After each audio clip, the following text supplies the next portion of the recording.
वचो विज्ञाय हनुमान सुग्रीवस्य महात्मनः पर्वतादृश्यम् उकाप्तु उपप्लुवे यत्र राघवौ. सुग्रीवाला भीती वाटली. सुग्रीवाने सगळ्यांना सांगितलं, परंतु मारुतीराने सुग्रीवाला समजावलं की त्यांच्या देहबोलीवरून, त्यांच्या हालचालीवरून हे कुणी आपला घात करणारे आहेत असं मला वाटत नाही. सुग्रीवाने मारुतीराला सांगितल्यानुसार मारुतीराय तिथून निघणार. त्या बंधूकडे पोचले. कसं जायचं हा प्रश्न आला. मारुतीरायने एक सामान्य बटूचं रूप धारण केलं आणि मारुतीराय तिथपर्यंत पोचतात. मारुतीरायांनी त्यांची चौकशी केली. कोण आहात तुम्ही? आमच्या परिसरातले तुम्ही दिसत नाही. या परिसरातले, या भागातले असे तुम्ही दिसत नाही, कारण प्रत्येक भागाचा एक चेहरा असतो. तुमच्या चालण्यावरून, तुमच्या आपापसात बोलण्यावरून त्या त्या भागातला माणूस ओळखू येतो. भाषेवरून तरी ओळखू येतो, देहबोलीवरून ओळखू येतो. त्या त्या भागाचा एक चेहरा असतो.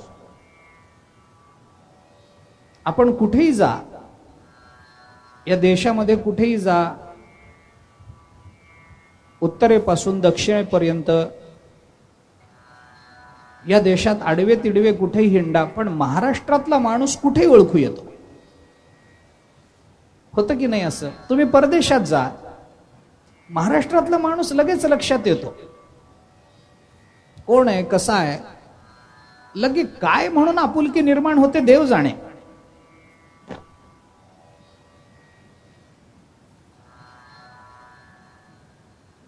लगेच ओळखू येतो. उत्तर प्रदेशातला लगेच ओळखू येतो. महाराष्ट्रात सुद्धा कोल्हापूरचा बोलण्यावरून लगेच ओळखू येतो. मराठवाड्यातला लगेच ओळखू येतो. सातारकडचा माणूस लगेच ओळखू येतो. असं आहे की नाही? बोलण्यामध्ये लका लका लका आलं की समजा पंढरपूरचा आहे. ठरलेलंच आहे. त्याच्यात काय भाषा आहे शेवटी.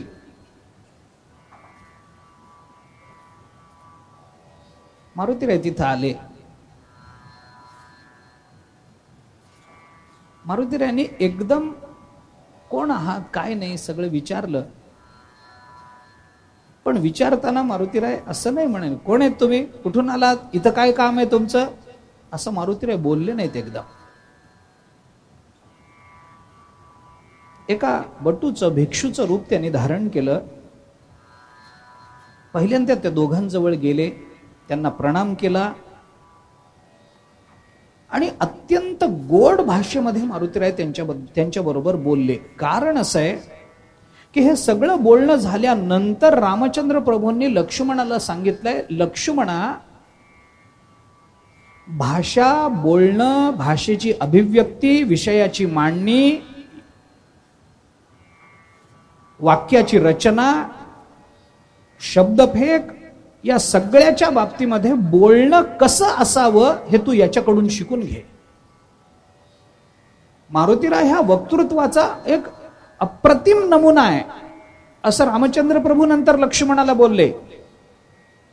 रामचंद्र प्रभूंनी ज्याच्या वक्तृत्वाचं कौतुक करावं असं मारुतीरायांचं बोलणं आहे. कुठला स्वर कसा काढावा, काय करावं, तर पहिल्यांदा मारुतीरायांनी त्या दोघांची प्रशंसा केली. तुमच्या चेहऱ्यावरचं तेज बघून तुम्ही तपस्वी आहात असं वाटतं, पण तुमच्या हातातली शस्त्र बघून तुम्ही काहीतरी मोठे योद्धे आहात असंही वाटतं. तुमच्या अंगाची कांती बघून तुम्ही धीर आहात, गंभीर आहात असंही मला वाटतं. तुमची दृष्टी कशी, तुमची अंगकांती कशी, तुमच्या शरीराची ठेवण कशी, तुमची भाषा कशी, या सगळ्याचं वर्णन मारुतीरायांनी केलं. तुम्ही दोघेही फार सुंदर आहात. मी तुम्हाला तुमचा परिचय विचारतो, तुम्ही मला काही उत्तर देत नाही, पण मी तुम्हाला सांगतो इथं ऋष्यमुख नावाचा हा पर्वत आहे, याच्यावर सुग्रीव नावाचा एक अतिशय मोठा वानर राहतो. आम्ही इथे राहतो याला काही कारण आहे, पण तो सुग्रीव अत्यंत शांत आहे, धर्ममार्गाने चालणारा आहे. त्याच्या भावाचं त्याचं भांडण झालंय, भावाने त्याला घरातून हाकलून दिलंय.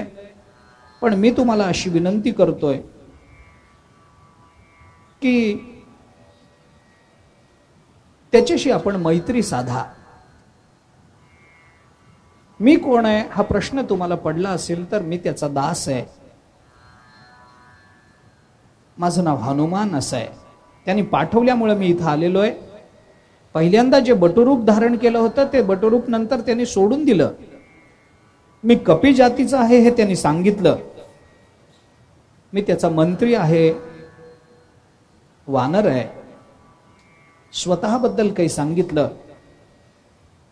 भिक्षुरूप प्रतिच्छन्नम सुग्रीव प्रिय काम्यया ऋष्यमुखाद यह प्राप्तम कामगम कामरूपिणम. मी मुद्दाम या रूपामध्ये इथं तुम्हाला भेटण्याकरता आलोय. असं सगळं सांगून झाल्यानंतर एवं उक्त्वा तु हनुमांस्तो वीरो राम लक्ष्मण वाक्यज्ञो वाक्य कुशलः पुनर्नो वाच किंचन. वाक्यज्ञ आणि वाक्य कुशल असणारे मारुतीराय नंतर मात्र काही बोलले नाहीत, शांत बसले. त्यांचं हे बोलणं ऐकून रामचंद्र प्रभूंना खूप आनंद वाटला. एतच्छ्रुता वचनस्य रामो लक्ष्मणम अब्रवीत. राम लक्ष्मणाला असं म्हणाले, प्ररष्टवदनः श्रीमान भ्रातरम पार्श्वत स्थितम. ते लक्ष्मणाला, मागे उभे असलेल्या लक्ष्मणाला असे म्हणाले, सचिवोयम कपींद्रस्य सुग्रीवस्य महात्मनः तमेव कांक्षमाणस्य ममांतिकम उपागतः. हे लक्ष्मणा, हे वानरराज सुग्रीवाचे सचिव आहेत. हे आपल्याशी जसं बोलले तसे हे वाक्यज्ञ दिसत आहेत. वाक्यज्ञ मधुरही वाक्यही. आणि तू सुद्धा त्यांच्याबरोबर इतकंच गोड बोल.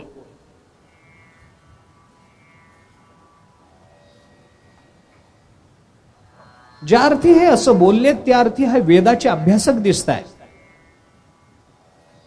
ज्या अर्थी यांची भाषा अशी आहे त्या अर्थी हे व्याकरणाचे जाणकार दिसत आहेत.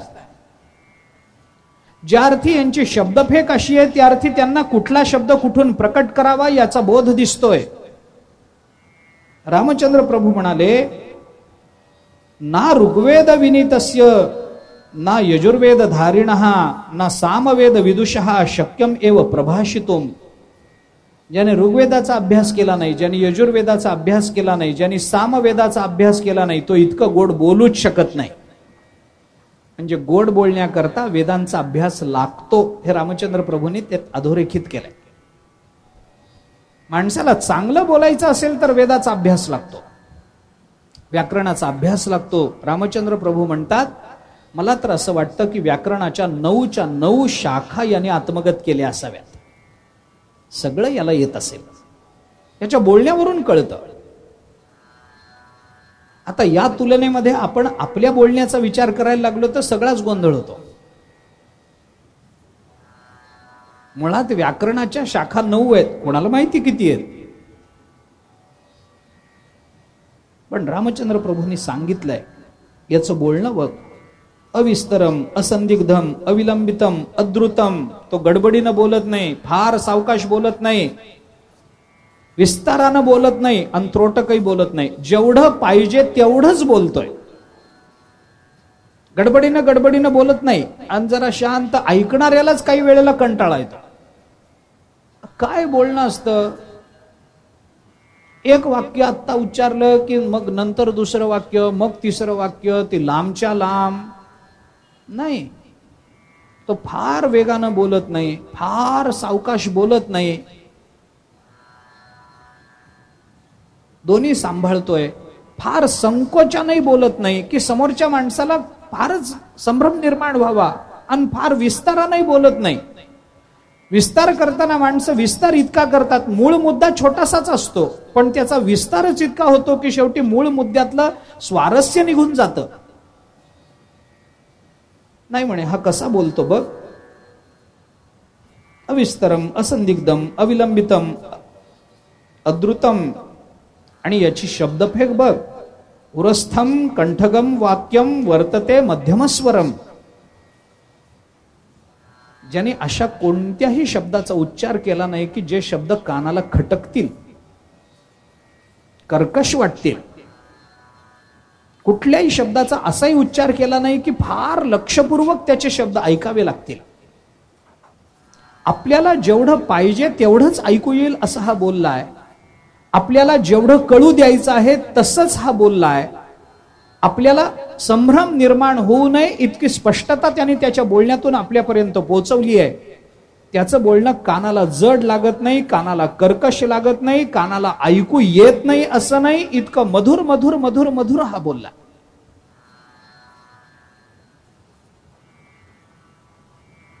कसं बोलावं याचंही शास्त्र आहे. रामचंद्र प्रभूने मारुतीरायाचं वर्णन केलं. याची वाणी अद्भुत दिसते. कुठला शब्द हृदयातून काढायचा, कुठला शब्द कंठातून काढायचा, कुठला शब्द मूर्धनेतून काढायचा, त्या शब्दांचे परिणाम समोरच्या व्यक्तीवर काय होतात हे बोलताना सगळं बघावं लागतं, तपासावं लागतं. बोलता येतं म्हणून बोलायचं याला अर्थ नसतो. बोलण्याचा अभ्यास पाहिजे. शुद्ध शब्द बाहेर पडला पाहिजे. जे अक्षर ज्या पद्धतीने उच्चारलं गेलं पाहिजे त्याच पद्धतीने ते उच्चारलं जावं. मराठी भाषेमध्ये वर्ग आहेत. कंठव्य, तालव्य, प वर्ग आहे, त वर्ग आहे, ओष्ठव्य आहे. ओष्ठव्य प वर्ग सगळा ओष्ठव्य आहे. प, फ, ब, भ, म हे सगळे ओठ एकमेकांना जोडल्याशिवाय आपल्याला बोलता येत नाही. याला प वर्ग म्हणतात. यालाच ओष्ठव्य असं म्हणतात. ओठाने बोलायचे अक्षर प, फ, ब, भ, म. आता मराठीमध्ये प च्या बरोबरी येणार फ जो आहे तो मराठीमध्ये फ येत नाही, फ येतो. चूक आहे. फच पाहिजे. इंग्रजीमध्ये फ म्हणत नाहीत. इंग्रजीमध्ये फ असा उच्चार आहे.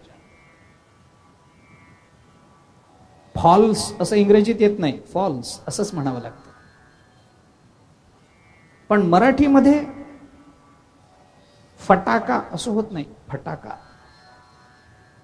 फच्या जागी फच उच्चारलं गेलं पाहिजे. पच्या जागी पच उच्चारलं गेलं पाहिजे.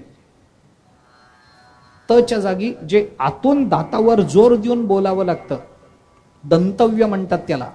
त, थ, द, ध, न आतून जीभ जोर लावावी लागते दातांवर आतल्या बाजूनी, तर त म्हणता येतं. थ, द, ध, न आतून जोर लावावा लागतो. काही तालव्य आहेत, टाळूला बोलावं लागतं, टाळूला जीभ लावून उच्चारावं लागतात. ट, ठ, ड, ढ, ण हे तालव्य आहे, टाळूला जीभ लागते. बरं, हे सगळं बोलताना समोरच्या माणसाला आंघोळ घालायची नसते.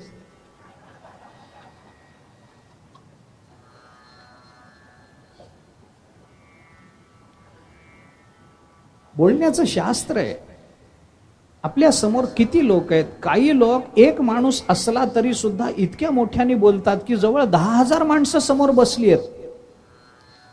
आणि काही लोक 10,000 माणसं समोर बसलेली असली तरी जणू एकाशी बोलल्यासारखं बोलतात. हे दोन्ही चूकच आहे.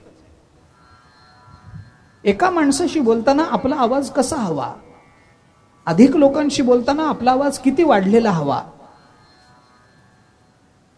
ते बोलणं कसं असलं पाहिजे, वाक्य रचना कशी असली पाहिजे, शब्दांचा क्रम कसा असला पाहिजे, हे सगळं ठरलेलं आहे मराठीमध्ये, संस्कृतामध्ये. आपली भाषा खरोखर इतकी अभिमानास्पद भाषा आहे आपली मराठी. त्याच्या संस्कृताच्या खालोखाल इतकी गोड भाषा दुसरी नसेल. अर्थात आपल्याला असं वाटणं स्वाभाविकच आहे. ज्ञानोबारायांनी ज्या भाषेचं कौतुक केलं आपल्याला त्याच्याबद्दल अभिमान वाटणं स्वाभाविक आहे. ज्याचा त्याचा ज्याला त्याला भाषेचा अभिमान असणारच आहे ना. चूक म्हणायचं काही कारण नाही आहे. जे अंगवळणी पडलेलं असतं त्याला ते गोड वाटतं, पण शब्दांचा क्रम असला पाहिजे ना.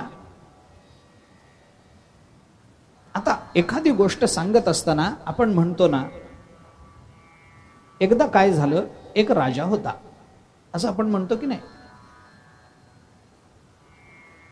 एकदा असं झालं, एक माणूस रस्त्याने चालला होता. असं आपण म्हणतो ना गोष्ट सांगताना, एकदा असं झालं. बरोबर आहे, कर्ता कर्म क्रियापद लागतं काहीतरी. बोलता बोलता माणूस असं म्हणतो, झालं असं एकदा. चालत नाही, चालत नाही मराठीला. झालं असं एकदा नाही, नाही एकदा असं झालं, असाच क्रम लागतो.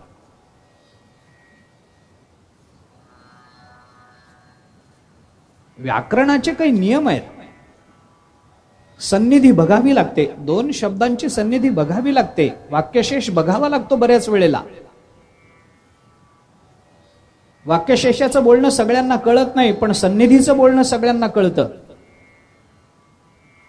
दोन शब्दांमध्ये दार बंद कर असं जर आपल्याला म्हणायचं असेल तर दार आज म्हणायचं, अर्ध्या तासांनी बंद म्हणायचं, 3 तासांनी कर म्हणायचं. काय उपयोग आहे त्याचा? शब्द सन्निधी बघावी लागते, शब्द योजना बघावी लागते. व्याकरणाचे मला सगळं सांगायचं नाही आता, पण मारुत्र्यांचं बोलणं चांगलं होतं हे रामचंद्र प्रभूंनी लक्ष्मणाला दाखवून दिलं. आणि रामचंद्र प्रभू असं म्हणतात, एवं गुणगणैर्युक्ता यस्य स्युः कार्य साधकः तस्य सिद्ध्यन्ति सर्वार्था दूतवाक्य प्रचोदितः. ज्या लोकांना आपल्या अंतःकरणातलं कार्य साधून घ्यायचं असतं ते अशा पद्धतीच्या दूताची योजना करतात की ज्याच्या बोलण्यानेच अर्धाधिक काम होऊन जात असतं. हे मारुतीरायाचं वर्णन आहे. आणि मग त्या दोघांनी सांगितलं, तुम्ही म्हणता त्या पद्धतीने तुमच्या बोलण्यावर आम्ही संतुष्ट आहोत, तुमच्या बोलण्यातला प्रामाणिकपणा आम्हाला कळतो, तुमचं सगळंच बोलणं आम्हाला कळतं, तुमच्या बोलण्याचे वक्तृत्वाचे गुण आम्हाला कळतात, तुमच्या बोलण्यामध्ये कटुपणा काही नाही हे कळतं. ज्ञानोबारायांनी म्हटल्याप्रमाणे हे सगळे गुण टाकले पाहिजेत. आटू वेगू विंदाणू, आशा शंका प्रतारणो, हे संन्यासीले अवगुण, हे सगळे अवगुण आहेत. हे दोन्ही ओव्या महत्वाच्या आहेत.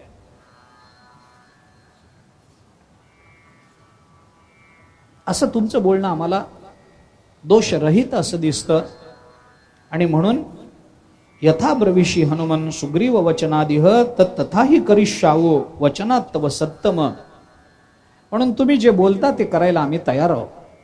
रामचंद्र प्रभूंनी सुग्रीव कोण, काय, कसा, तो वालीचा भाऊ, तो वाली कोण, हे दोघे मिळून कोण, काही चौकशी केली नाही. सुग्रीवाचं मैत्र रामचंद्र प्रभूंनी स्वीकारलं. ते केवळ आणि केवळ मारुतीरायाच्या बोलण्यावर अवलंबून राहून स्वीकारलं. बोलण्याचे किती परिणाम होतात बघा आपण. माणसाचं बोलणं इतकं गोड पाहिजे की देवाला सुद्धा त्याची चौकशी करावी नाही वाटली पाहिजे. किती गोड रामायण शिकवतं आपल्याला. माणसाचं बोलणं इतकं गोड पाहिजे की देवाच्या मनात सुद्धा संभ्रम नाही निर्माण झाला पाहिजे, देवाला सुद्धा विश्वास वाटावा. मारुतीरायाचं बोलणं असं होतं. बोलण्याने सगळे परिणाम साधले जातात.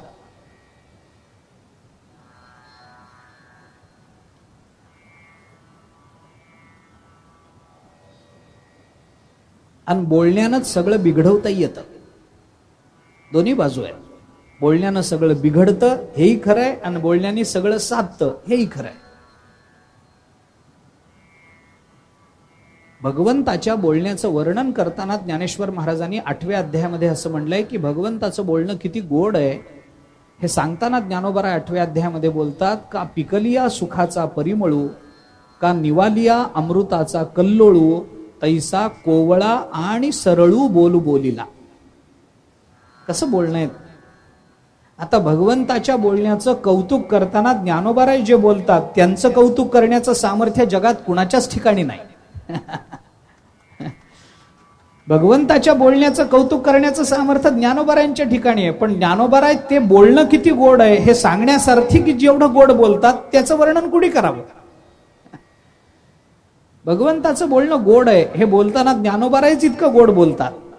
पिकलिया सुखाचा परिमळू, सुख पिकतं हे बोलणंच पहिल्यांदा इतकं गोड आहे की ज्याची कल्पनाच मनुष्य करू शकत. आम्हाला आंबा पिकलेला कळतो, पिकलेलं सुख काय असतं माहित नाही, पण ज्ञानोबाराय म्हणतात पिकलिया सुखाचा परिमळू. का निवालिया अमृताचा कल्लोळ. अमृताचा कल्लोळ पण निवलेलं अमृत.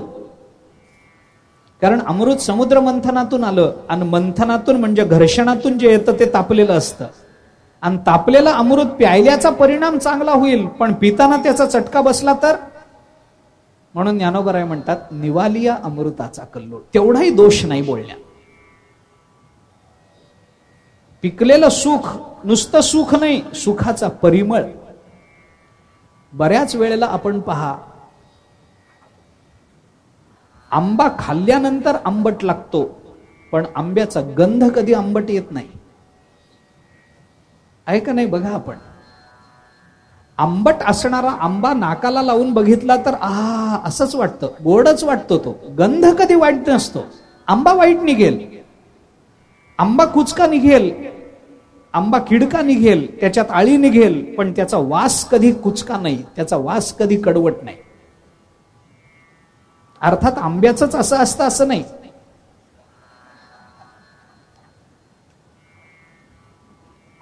ज्ञानोबराय म्हणतात पिकलिया सुखाचा परिमळू का निवालिया अमृताचा कल्लोळू तैसा कोवळा आणि सरळू बोलू बोलिला.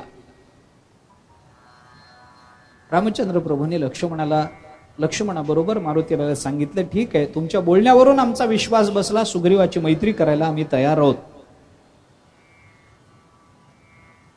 मग लक्ष्मणाने मारुतीरायाला रामचरित्र सांगितलं, आतापर्यंत घडलेलं. वनात येण्याचं कारण काय, हे कोण आहेत, आम्ही दोघे कोण आहोत, दशरथ कोण, अयोध्येचा राजा कसा, आम्हाला वनात येण्याचं काय कारण पडलं, हे सगळं वृत्तांत सांगितला. आणि आता असं झालंय की माझ्या बंधूंची पत्नी हे कुणी पळून नेलेली आहे, तिच्या शोधार्थ आम्ही बाहेर पडलेलो आहोत. आणि या कामामध्ये आम्ही ज्या प्रांतातून चाललेलो आहोत तो प्रांत आम्हाला अपरिचित आहे, आम्हाला काही त्यातलं विशेष माहिती नाहीये. तर तुझा जो स्वामी आहे त्याने आम्हाला या कार्यामध्ये मदत करावी अशी इच्छा लक्ष्मणाने व्यक्त केल्यानंतर मारुतीरायाने त्यांना आश्वासन दिलं. ते आश्वासन देऊन मारुतीराय त्यांना ऋष्यमुख पर्वतावर पुढे घेऊन गेले. ऋष्यमुख पर्वतावर गेल्यानंतर मग सगळा वालीचा सुग्रीवाचा इतिहास सगळा कळला. कोण आहे वाली, सुग्रीवाबरोबर सख्खे भाऊ असून भांडण का झालं. एक दिलानं राहणारे वाली आणि सुग्रीव, ते वालीचा एक मित्र होता, त्याचं नाव होतं मायावी. तो त्यांचा मित्र होता वालीचा. आणि ह्या दोघांची मैत्री ही दारू पिण्यामुळे झाली होती. दोघेही दारू पित असत, त्यामुळे समानशिले व्यसनेषु सख्यम होऊन गेलं. एकदा दारू पिण्यावरून त्या दोघांचं काही भांडण झालं. भांडण पराकोटीचं वाढत गेलं, शत्रुत्व निर्माण झालं. त्याच्यातून तो मायावी आणि वाली या दोघांचं भांडण झालं, युद्ध सुरू झालं. युद्ध करत दोघे जण एका गुहेमध्ये गेले. वालीवरच्या अत्यंतिक प्रेमामुळे सुग्रीव वाली बरोबर ते युद्ध बघत त्यांच्या बरोबरीनं गेला. गुहेत जाताना वालीनं सुग्रीवाला सांगितलं की मी याला मारून येतो, तोपर्यंत तू माझी इथं वाट बघ. सुग्रीव बाहेर थांबला. बरेच दिवस आत युद्ध चाललं. आत मोठं सगळं त्या मायावीचं राज्य. सुग्रीवाला वाटलं कसं होईल माझ्या दादाचं. थोड्या दिवसांनी आतून एक रक्ताचा पाठ येताना दिसला आणि सुग्रीवाचा असा गैरसमज झाला की बहुतेक आत नेऊन मायावीने माझ्या भावाला मारलं, म्हणून आता काहीतरी उपाय करायचा. म्हणून त्या गुहेच्या तोंडावर एक मोठा दगड लावून सुग्रीव तिथून निघून आला. स्वतःचा राज्याभिषेक करून घेतला. राज्य चालायला लागलं. तो पाठ आला होता तो मायावीच्या रक्ताचा होता. नंतर वाली तिथून बाहेर पडला. सुग्रीवाबद्दल त्याच्या अंतःकरणात विकल्प निर्माण झाला. तेव्हापासून या दोघांचं शत्रुत्व निर्माण झालं. मग वालीने सुग्रीवाला राज्यावरून हाकलून दिलं. त्याची बायको आपल्याकडे ठेवून घेतली, आपल्या अंतःपुरामध्ये ठेवून घेतली. तिथून सुग्रीव ऋष्यमुख पर्वतावर आला. कारण ऋष्यमुख पर्वतावर मतंग ऋषी एकदा ध्यान करत तप करत बसलेले असताना वालीने त्यांना त्रास दिला. म्हणून मतंगाने वालीला शाप दिला होता की तू पुन्हा जर ऋष्यमुख पर्वतावर येशील तर तू मरशील. तेव्हापासून वाली ऋष्यमुख पर्वतावर येत नव्हता. हे जाणून सुग्रीवाने ऋष्यमुख पर्वताचा स्वीकार केला, तिथं स्वतःचं स्थान बसवलं. हे सगळं सांगून झालं. मग त्या दोघांचं पुन्हा मैत्र होण्याला कारण याची बायको रावणाने पळवून नेली आणि याची बायको वालीच्या घरात आहे. दोघांच्याही बायका नाहीत म्हणल्यानंतर दोघांनी एकमेकांना मदत करण्याचं अभिवचन दिलं. रामचंद्र प्रभूंनी वालीच्या वधाची प्रतिज्ञा केली. कसा वध करायचा त्याला इकडं आणणं शक्य नाही आहे, कारण ऋष्यमुख पर्वतावर तो येणार नाही, मग आपणच तिकडे गेलं पाहिजे. म्हणून सुग्रीवाला सांगितलं, तू त्याला युद्धाचं आव्हान दे. सुग्रीव तसाही पळपुट आहे, म्हणून वाली कधी त्याचा पाठलाग करत नाही. सुग्रीवाने त्याला आव्हान दिलं. रामचंद्र प्रभू म्हणाले, तुम्ही लढताना मी बरोबर वालीचा काटा काढणार. पण जेव्हा लढाई सुरू झाली, दोघांचं मल्लयुद्ध सुरू झालं, त्यावेळेला रामचंद्र प्रभूंनी काही केलं नाही. सुग्रीवाला काही कळे ना. शेवटी जेव्हा अति झालं आणि वाली मारायला लागला, तेव्हा मात्र सुग्रीव तिथून पळून आला. रामचंद्र प्रभूंना म्हणाला, काय मदत करतो म्हणाला, तर विनाकारण मी मार खाऊन आलो. रामचंद्र प्रभूंनी सांगितलं, तुम्ही दोघे भाऊ इतके सारखे दिसता, वाली कोण सुग्रीव कोण मला कळलं नाही. मग आता वेगळ्या रंगाचे कपडे आणि काही माळा अंतःकरणात गळ्यामध्ये धारण करून तू युद्धाचं आव्हान दे. सुग्रीव म्हणाला, आता एवढ्यात युद्ध होत नाही का? त्याने मला इतकं मारलंय की माझ्या अंगाची ठणक जायला मला आठवडा जावा लागेल. पुन्हा मग त्याने आव्हान दिलं. मग रामचंद्र प्रभूंनी वालीला बाण मारला. वाली पडला.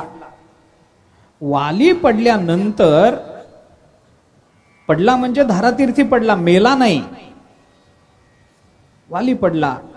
वालीला आपली सगळी चूक लक्षात आली. सगळी चूक लक्षात आल्यानंतर वालीने रामचंद्र प्रभूंना प्रार्थना केली की तुम्ही हे सगळं केलं, माझं काही म्हणणं नाही, चूक माझी होती. सुग्रीवाची क्षमा मागितली. फक्त जाताना मला एक वर द्या. काय वर द्यायचा? वालीने सांगितलं, काही नाही, मी आता चाललो, हे राज्य सुग्रीवाचं आहे. त्याने आपल्या पुत्राला अंगदाला समोर बोलवलं आणि भगवंताला आणि सुग्रीवाला बोलताना वाली म्हणाला, माझी शेवटची एक इच्छा आहे की माझा जो मुलगा अंगद आहे त्याला तुम्ही मुलासारखं वागवा, एवढीच माझी इच्छा आहे, माझं दुसरं काही म्हणणं नाही. हे सांगितल्यानंतर भगवंताने त्याला अभिवचन दिलं. वालीची पत्नी तारा तिथं आली आणि तारेचा आणि रामचंद्र प्रभूंचा काही संवाद तिथं झाल्याचं वर्णन वाल्मिकी रामायणात नाही, पण अध्यात्म रामायणात आपल्याला सापडतं. तारा ही हुशार होती, विद्वान होती.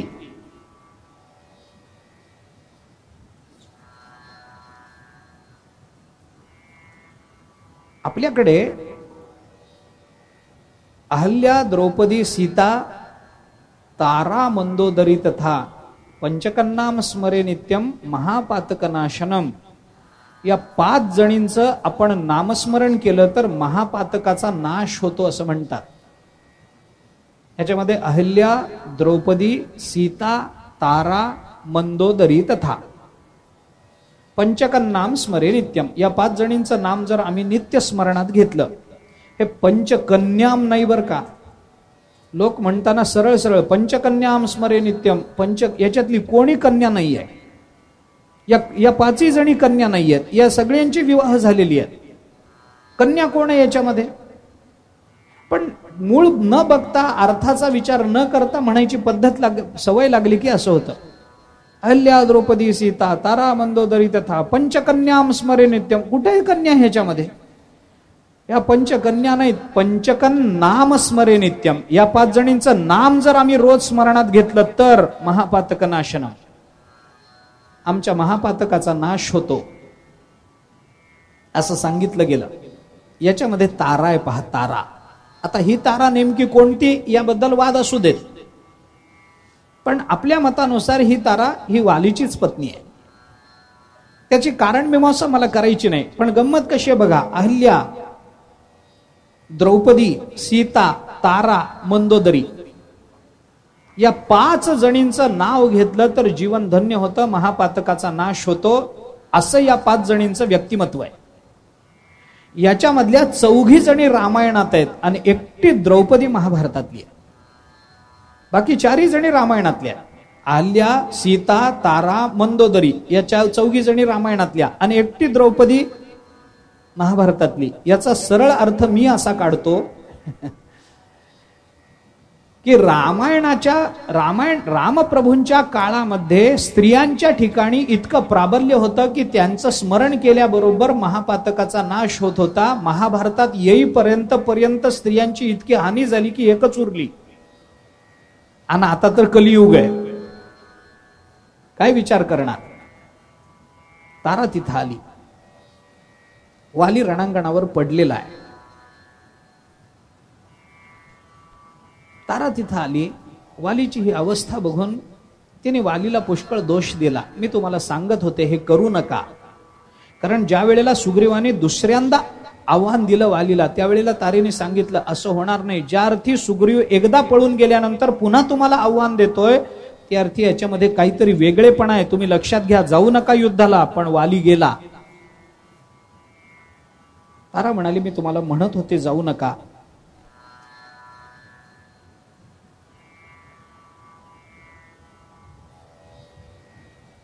तारेने रामचंद्र प्रभूंना असं विचारलं, फार सुंदर विचार आहे, तात्विक विचार आहे. तारा म्हणते मी तुम्हाला असं विचारते,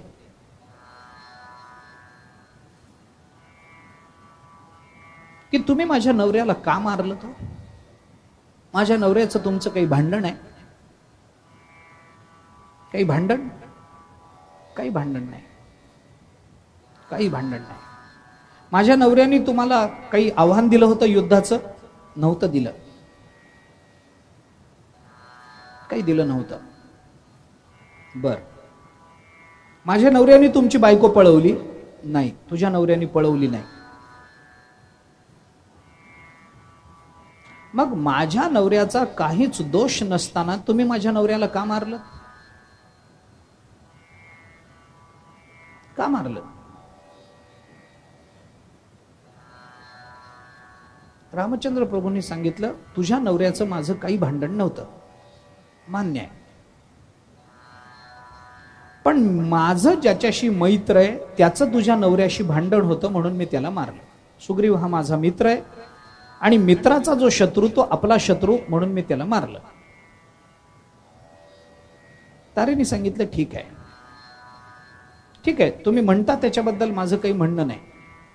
पुष्कळ मोठा संवाद आहे, तात्विक संवाद आहे. तिने सांगितलं माझा नवरा तुमच्याशी भांडण करणारा नव्हता तरी तुम्ही त्याला मारलं, कारण तो तुमच्या मित्राचा शत्रू आहे, मान्य आहे, याच्याबद्दल माझं काही म्हणणं नाही. तुम्ही त्याला मारलं. तारा पुढे बोलते तुमचं माझं काय भांडण आहे? रामचंद्र प्रभू म्हणाले तुझं माझं काय भांडण आहे? काही भांडण नाही. मग तारा म्हणाली तुमचं माझं भांडण नाही तर मला शिक्षा तुम्ही का केली?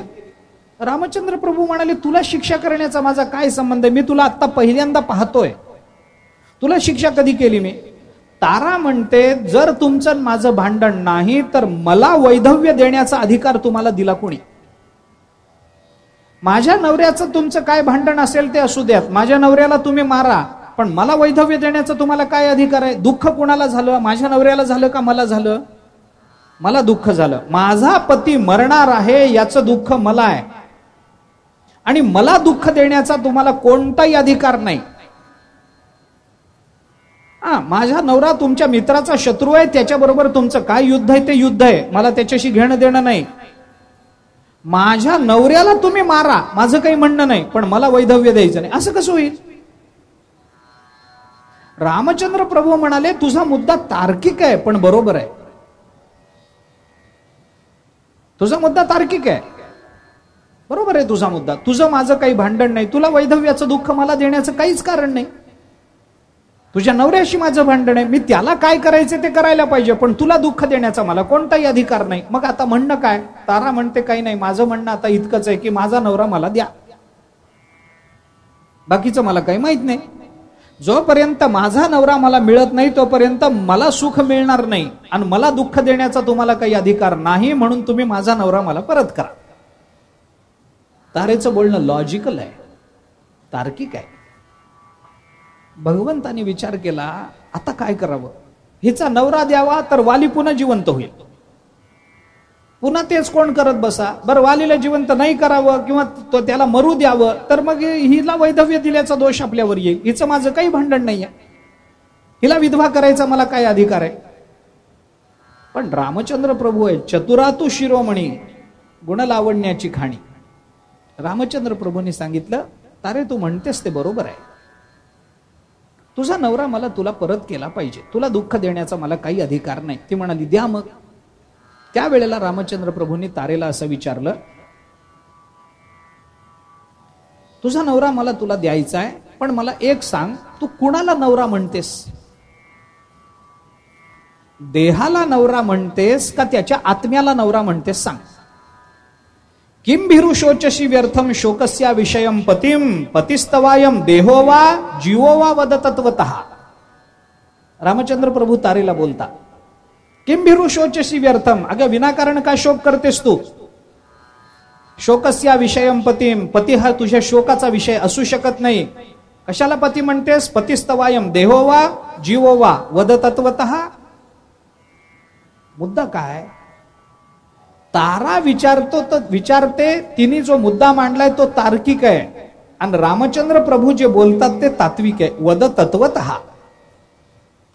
याचा सरळ अर्थ एवढाच आहे की जेव्हा तर्क आपल्याला खोडता येत नसतो तेव्हा माणसाने तत्वाचा आधार घेतला पाहिजे. हे रामचंद्र प्रभूंनी याच्यातून दाखवून दिलं. जेव्हा नुसत्याच बुद्धी कौशल्याने आपण निरुत्तर होण्याचा प्रसंग येतो त्यावेळेला आपण तत्वाच्या आधारानं जगण्याचा प्रयत्न केला पाहिजे, हे रामचंद्र प्रभू आपल्याला दाखवून देतात. वद तत्वतः, बोल, कुणाला नवरा म्हणतेस? देहाला नवरा म्हणतेस का आत्म्याला नवरा म्हणतेस? हे बघ, देहाला नवरा म्हणणार असशील, वालीचा देह इथंच आहे, घेऊन जा, माझं काहीच म्हणणं नाही, घेऊन जा, हा देह इथंच पडलाय, नाहीतरी तू देहालाच नवरा म्हणणार आहेस ना, घेऊन जा वालीचा देह. बरं, जर तू आत्म्याला नवरा म्हणणार असशील तर आत्मा मरतच नाही, तुला वैधव्य येण्याचा काय प्रश्न आहे? आत्मा मरतो का? आत्मा कधी मरत नाही. आत्मा नित्य आहे. अजो नित्य शाश्वतोयम पुराणो न हन्यते हन्यमाने शरीरे. आत्मा नित्य आहे, आत्मा शाश्वत आहे, आत्मा एक आहे. रडण्याचं तुला काही कारण नाही, तू रडण्याचं तुला काही कारण नाही. लक्षात घे, तू जर देहाला नवरा म्हणणार असशील तर वालीचा देह इथे, वालीच्या आत्म्याला पती मानणार असशील तर आत्मा कधी मरत नाही, तुला वैधव्य यायचं काही कारण नाही. दोन्ही अर्थाने तुझी सुटका आहे. आता प्रश्न निर्माण होतो तो तारेसमोर. ती म्हणते, तुम्ही म्हणताय ते बरोबर आहे, मग मी कशाला नवरा म्हणू? तुम्ही सांगा. मला काय माहिती, तुम्ही सांगा. म्हणजे तू कशाला म्हणतेस ते सांग. देहाला म्हणतेस का आत्म्याला? देह समोर आहे, आत्मा मरत नाही, माझा विषय संपला. तुला मी संकटात टाकलेलं नाही. तुझा प्रश्न काय आहे? माझं तुझं भांडण नाही, मी तुला दुःख देऊ नये, मी तुला दुःख दिलेलंच नाहीये, तू दुःख ओढून घेतलंयस. मग तारा रामचंद्र प्रभूंना कालानंतर शरण जाते आणि तारा रामचंद्र प्रभूंना विनंती करते, मला कळत नाही म्हणे याच्यातलं. देहो अचित काष्ठवद राम जीवो नित्यश्चिदात्मक सुख दुःखादी संबंध कस्य स्याद राम मे वद. मला सांगा म्हणे रामचंद्रा. हा देह तर जडाप्रमाणे काष्ठवद आहे. जीवो नित्यश्चिदात्मक, आत्मा नित्य चिदात्मक आहे. देह जडच आहे, आत्मा चेतनच आहे. मग माणसाला सुखदुःख कशामुळे होतं? कृपा करून मला बोध द्या. हे सांगितल्यानंतर रामचंद्र प्रभूंनी सांगितलं, आता बरोबर बोललीस, आता तुझा मुद्दा बरोबर आहे. मग रामचंद्र प्रभूंनी त्याला सांगितलं, अहंकारादि संबंध यावत देहेंद्रियैसह संसारस्तावदेव स्यात् आत्मनस्तु अविवेकिनः. रामचंद्र प्रभूंनी मग तिला उपदेश केला. रामचंद्र प्रभू म्हणतात, जोपर्यंत देह आहे, इंद्रिय आहे, तोपर्यंत त्याचा अहंकाराशी संबंध असतो, आणि अहंकाराचा संबंध इंद्रिय आणि देहाशी जोडल्यानंतर अविवेकी मनुष्य सुखदुःख ग्रस्त होत असतो. असा सगळा विचार रामचंद्र प्रभूंनी मग वेदांताच्या अनुषंगाने तारेला बोलून दाखवलेला आहे. मोठी कथा आहे, मोठा विचार आहे. तारा तिथे आली. तारेला हे सगळं रामचंद्र प्रभूंनी समजावून सांगितलं की माणसाच्या सुखदुःखाला कारण शेवटी काही असेल तर मी आणि माझं हे मानणं हेच माणसाच्या दुःखाचं मूळ कारण आहे. मी मी मी मी माझं माझं माझं माझं जोपर्यंत मनुष्य करत राहतो आणि इंद्रियांपासून, आपल्या देहापासून ते स्वभिन्न असणाऱ्या स्थूल अशा पदार्थापर्यंत ज्याच्या ज्याच्याबद्दल ममत्वाची भावना माणसाच्या अंतःकरणामध्ये निर्माण होते, तिथं तिथं माणसाला दुःखाला सामोरं जावं लागतं. हे रामचंद्र प्रभूंनी सांगितलं. अहंकार टाकला पाहिजे, तत्संबंधानं मी आणि माझेपणाचा अहंकार गेला पाहिजे. म्हणून ज्ञानोबराय बोलतात, मी माझी ऐसी आठवण विसरले जयाचे अंतःकरण, पार्थात तो संन्यासी जाण निरंतर. तसं संन्यस्त होणं हे महत्वाचं असतं. समोरचा विषय नष्ट करणं हे वैराग्याचं लक्षण कधीही नसतं. विषय समोर असताना पदार्थाबद्दलची अनासक्ती निर्माण होणं हे वैराग्याचं लक्षण असतं. या पद्धतीनं तारेला भगवंतानी काही उपदेश केला. त्या उपदेशानं तारा मुक्त झाली, तिला बोध झाला. तिथून पुढे मग रामचंद्र प्रभूने वालीला परवानगी दिली. वारीने सांगितलं, झालं, माझंही जीवन संपत आलंय, आपल्याला समोर बघत माझा प्राण जावा एवढी माझी इच्छा आहे. रामचंद्र प्रभूंनी त्यांची इच्छा पूर्ण केली. वाली गेल्यानंतर सुग्रीवाला अभिषेक, राज्याभिषेक झाला. अंगदाला राजपुत्र म्हणून तिथं नेमलं गेलं. तारा सुग्रीवाच्या अधिपत्याखाली राहायला लागली. ही सुग्रीवाची पत्नी, त्याला रूमा परत मिळाली. हे सगळं झाल्यानंतर सुग्रीव आपल्या राज्यामध्ये स्थित झाले. रामचंद्र प्रभूंनी मग सगळ्यांना व्यवस्थितपणानं बोध केला, सगळ्यांना जलांजली द्यायला सांगितली. सुग्रीवाचं राज्य त्याला रामचंद्र प्रभूंनी प्राप्त करून दिलं. अंगदाचाही अभिषेक युवराज पदावरती झाला. आणि झाल्यानंतर मग राम आणि लक्ष्मणामध्ये काही एक थोडं बोलणं झालं. सुग्रीवाला राज्य मिळालं. सुग्रीव आपल्या राज्यामध्ये पुन्हा मस्त आहे.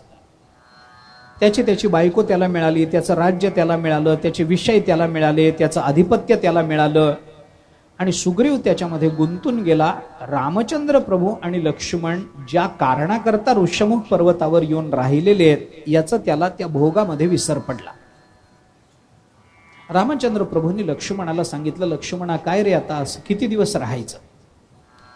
दोघांनी एकमेकांना साह्य करावं असं आपलं बोलणं झालं होतं. आपण सुग्रीवाला साह्य केलं, पण त्याला राज्य मिळाल्यामुळे तो विषयामध्ये इतका गुंतून गेलाय की त्याचं आपल्याकडे लक्ष नाही.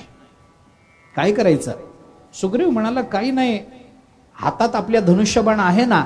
रामचंद्र प्रभू म्हणाले, एकदम तसा उपाय करायचं कारण नाही. रामचंद्र प्रभूंनी लक्ष्मणाला त्याच्याकडे पाठवण्याचा विचार केला. दोघांमध्ये पुष्कळ चर्चा झाली.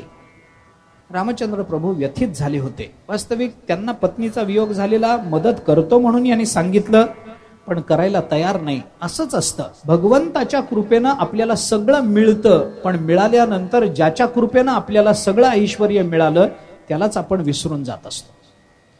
सुग्रीवानी काय दाखवून दिलं सांगा ना? सुग्रीवाचं जीवन नंतरचं आपल्याला काय सूचित करतं? राज्य कुणाच्या कृपेने मिळालं? रामचंद्र प्रभूंच्या. पत्नी कुणाच्या कृपेने मिळाली? रामाच्या. सगळा अभिषेक कुणाच्या कृपेने झाला? रामाच्या. आणि विसरला कुणाला? रामाला. भगवंताच्या कृपेनं आपल्याला सगळं मिळतं, पण आपण त्याला विसरतो, सगळं विसरून जातो. कबीर महाराजांनी म्हटलंय ना, नथनी जी दिस यार ने सुमिरन बार ही बार, नाक दिया जिस यार ने उसको भूल गई नार. असं होतं. झालं. रामचंद्र प्रभूंनी विचार सांगितला, काय करावं? लक्ष्मणांनी सांगितलं, मी जाऊन बोलतो. रामचंद्र प्रभू म्हणाले, नको. आता सुग्रीवाच्या मैत्रीतून आपल्याला एक फार मोठा लाभ झालाय, तुला कळत नाही लक्ष्मणा. आपल्याला फार मोठा लाभ झालाय सुग्रीवाच्या मैत्रीतून. सुग्रीव आत्ता आपल्याकडे दुर्लक्ष करतोय, त्याने आपल्याला मदत केली पाहिजे, याच्याकरता त्याला सजग केलं पाहिजे, बरोबर आहे. पण तू रागानं तिथं जाऊन काहीतरी बोलणार, तो राज्यावर बसलेला आहे, आता सगळंच त्याला मिळालेलं आहे. सगळं मिळालेला माणूस कोणत्याही क्षणी उन्मत्त होण्याची शक्यता असते. पुन्हा तुझं बोलणं कडक, त्याचं बोलणं कडक, काहीतरी होईल. त्याच्या जीवनातलं भय निवृत्त झालेलं असल्यामुळे आता सुग्रीव कुणाला घाबरणार नाहीये वाली गेल्यामुळे. तो तुला काहीतरी उलट सुलट बोलेल, काहीतरी होईल, असा विचार करूच नको. मग आपल्याजवळ आता फार महत्वाचा लाभ आपल्याला सुग्रीवाच्या मैत्रीमुळे झाला. कोणता लाभ? हनुमान हा सगळ्यात मोठा आपला लाभ आहे. मग आपण त्याला बोलू ना, तो काय योजना करायची तो करेल. मनोजवम मारुत तुल्य वेगम जितेंद्रियम बुद्धिमतां वरिष्ठम. बुद्धिमतां वरिष्ठम म्हणजे त्याची बुद्धी वरिष्ठ आहे नाही. जगतामध्ये जेवढे केवढे बुद्धिमान लोक आहेत त्याच्यामध्ये मारुतीराय वरिष्ठ आहे. बुद्धिमतां मधला तो वरिष्ठ आहे. त्याच्यामुळे आपल्याला चिंता करण्याचं कारण नाही. मारुतीरायांना सांगितलं. मारुतीराय म्हणाले, बरोबर आहे, माझ्याही लक्षात आलंय, पण तुमच्या आज्ञेची वाट बघत होतो. वास्तविक झालं कसं झालं पहा. गंमत आहे ह्याच्यामध्ये. मारुतीराय खरं म्हणजे सुग्रीवाचे मंत्री, पण रामरायाची भेट झाल्यानंतर त्यांनी सुग्रीवाचे मंत्री म्हणून राहिले नाही. ते आले ते परमात्म्याकडेच आले. वास्तविक सुग्रीवाचे, पण रामरायाची भेट झाली की सुग्रीवाचा संबंध नाही.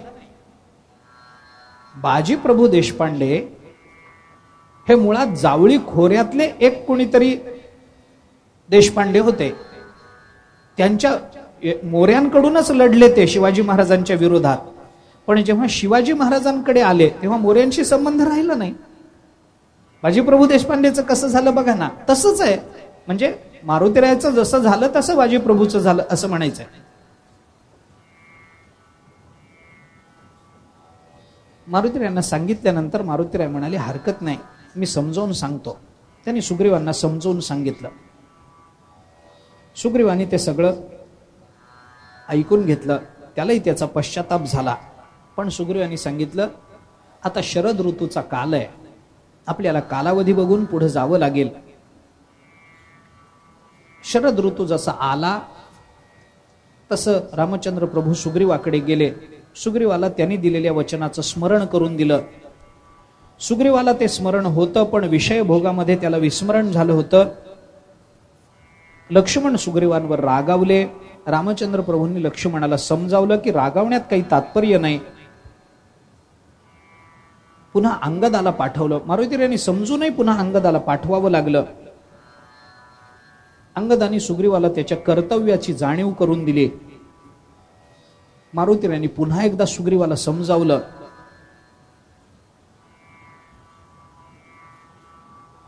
लक्ष्मणाचा राग शांत झाला नव्हता. लक्ष्मणाने एके दिवशी काय केलं, सहज किष्किंधेमध्ये फिरत फिरत जावं म्हणून फिरत गेले आणि वालीच्या महालाजवळून जाताना लक्ष्मणाने फक्त आपल्या धनुष्याची प्रत्यंची अशी टाणकण वाजवली. त्याचा आवाज असा झाला, महालात राहणारा सुग्रीव घाबरून गेला. त्यांनी ताबडतोब तारेला सांगितलं, काही कर, त्याला शांत कर, मी वाटेल ते करायला तयार आहे. तारा तिथं आली, लक्ष्मणाशी बोलली. लक्ष्मणाने सांगितलं, आमचं काहीच म्हणणं नाही, आम्हाला इथं अडकून राहता येणार नाही. लक्ष्मणाने तारेलाही थोडंसं सुनावलं, ऐकवलं. तारेने काही बोलून लक्ष्मणाला शांत केलं. सुग्रीवानी रामचंद्र प्रभू लक्ष्मणाची माफी मागितली, क्षमा प्रार्थी झाला. लक्ष्मणाच्या अंतःकरणातला क्रोध गेला. लक्ष्मणाने सुग्रीवाच्या सामर्थ्याचा बोध त्याला करून दिला की तू सामान्य नाहीस, तुझ्या मदतीची भगवंताला अपेक्षा आहे, म्हणून तू आमच्या बरोबर चल. असं म्हटल्यानंतर सुग्रीवाने मारुतीराय आणि सगळ्या वानर सेनेसह भगवंताबरोबर जाण्याची तयारी केली. किष्किंधेतून निघण्याचा विचार केला. सगळी तयारी झाली. सुग्रीवानी काही दूत पाठवले, आजूबाजूला शोध घेतला, कसं जायला पाहिजे, काय करायला पाहिजे, हे सगळं बोलणं झालं. दरम्यान तो सुग्रीवानी ते सगळे सीतेने टाकलेले दागिने वगैरे आणून दाखवले, त्याचा परिचय झाला. लक्ष्मणाचा स्वभाव त्यावेळेला कळाला. नाहम जानामी केयुरे, नाहम जानामी कुंडले वगैरे सगळा तो प्रसंग झाला. रामचंद्र प्रभूंनी सुग्रीवाबद्दल प्रसन्नता व्यक्त केली. कृतज्ञता व्यक्त करून सुग्रीवांनी सांगितलं, आता आपण निघूया. सीतेच्या शुद्धी करता, शोधना करता सुग्रीवांनी सांगितलं, पहिल्यांदा असं करू, चारी दिशेला आपण वानर पाठवू. पूर्व दिशेला काही जणांना पाठवलं. पूर्व दिशेला कुठपर्यंत जायचं ते सगळं सांगितलं.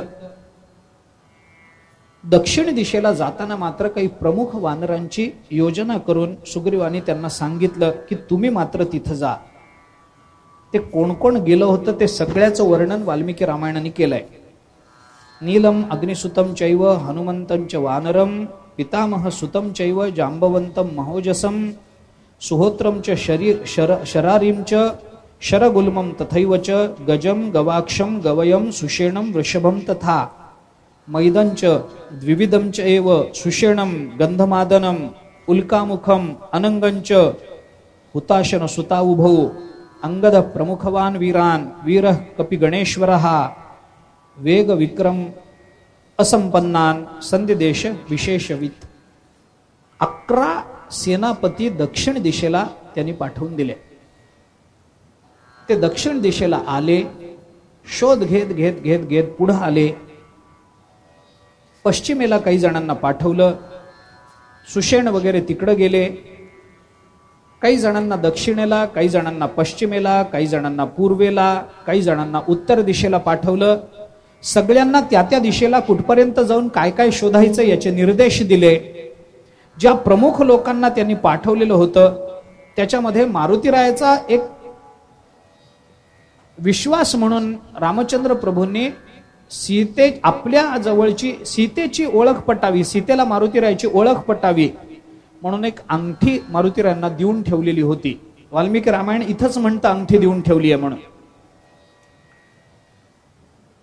सगळ्याकडचे सगळ्या दिशेला गेलेले ते वानर तिकडं तिकडं जाऊन आले.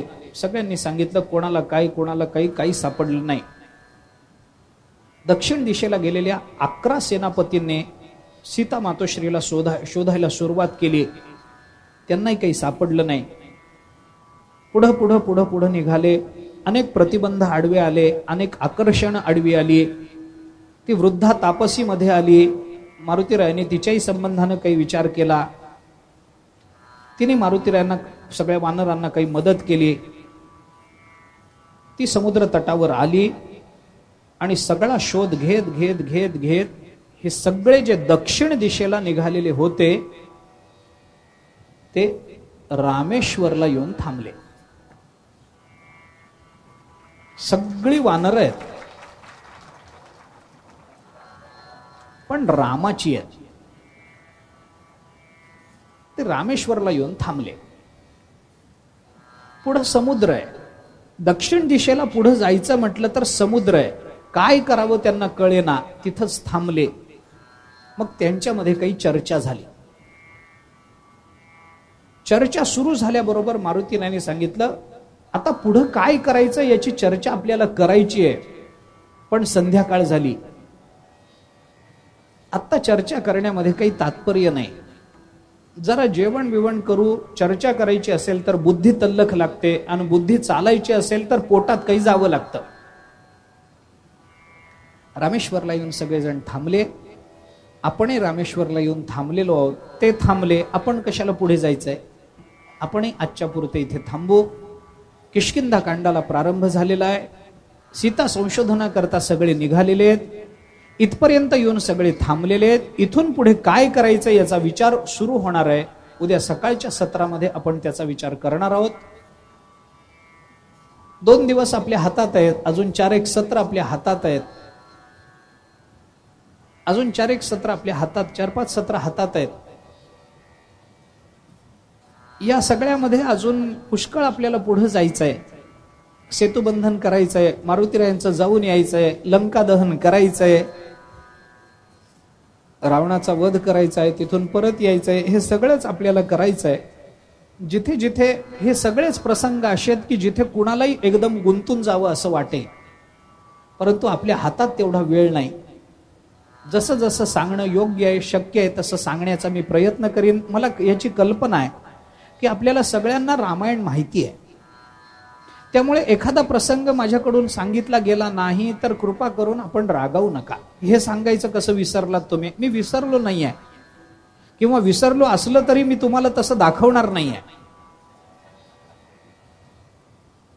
परंतु हे सगळंच सांगणं शक्य नसतं. जसा उल्लेख मला करता येईल तरी मी जवळजवळ प्रत्येक सर्गाचा उल्लेख करत पुढे चाललेलो आहे. त्या सर्गाचा विस्तार किंवा त्या सर्गामध्ये आलेल्या विषयाचा विशेष विचार करायला माझ्या हातात सवड नाहीये. पण तरी सुद्धा जिथं काही तात्विक चर्चा करण्याची शक्यता आहे तिथं थोडा करण्याचा मी प्रयत्न करतोय. वाल्मिकी रामायणात नसलं तरी अध्यात्म रामायणातलं, भावार्थ रामायणातलं काही किंवा अद्भुत रामायणातलं, आनंद रामायणातलं काही सांगण्याचा मी प्रयत्न करतो आहे. सगळंच सांगणं माझ्या सामर्थ्याच्या शक्तीच्या बाहेरचं आहे. त्यामुळे थोडंसं वेगानं आपल्याला पुढे जावं लागणार आहे. पण माझं पुन्हा तेच सांगणं आहे की रामायण आपण सांगतो आहोत, याच्यातून रामचरित्र आपल्याला काय शिकवतं याच्याकडे माझा कटाक्ष जास्त आहे. आपल्याला याच्यातून काय घेता येईल, आपलं जीवन सुसंपन्न करण्याकरता, आपलं जीवन राममय करण्याकरता, आपलं जीवन धर्ममार्गी नैतिक करण्याकरता रामचंद्र प्रभू आपल्याला काय शिकवतात. कारण रामायण शब्दातला अयन शब्द मार्ग या अर्थाने चालत असेल तर रामाने घालून दिलेला मार्ग कसा आहे, तर त्याच्यामध्ये रामचंद्र प्रभू आपल्या जीवनामध्ये आपण कसं वागायचं हे शिकवतात, कसं बोलायचं हे शिकवतात. याच्याकडे आपलं लक्ष आपण जास्त वेधणार आहोत आणि म्हणून थोडासा वेगाने आपल्याला विचार करायचा आहे. तो विचार उद्याच्या सकाळच्या सत्रामध्ये आपण पुन्हा सुरू करू. आत्ता पुरते मात्र कथा आपली इथे थांबते आहे.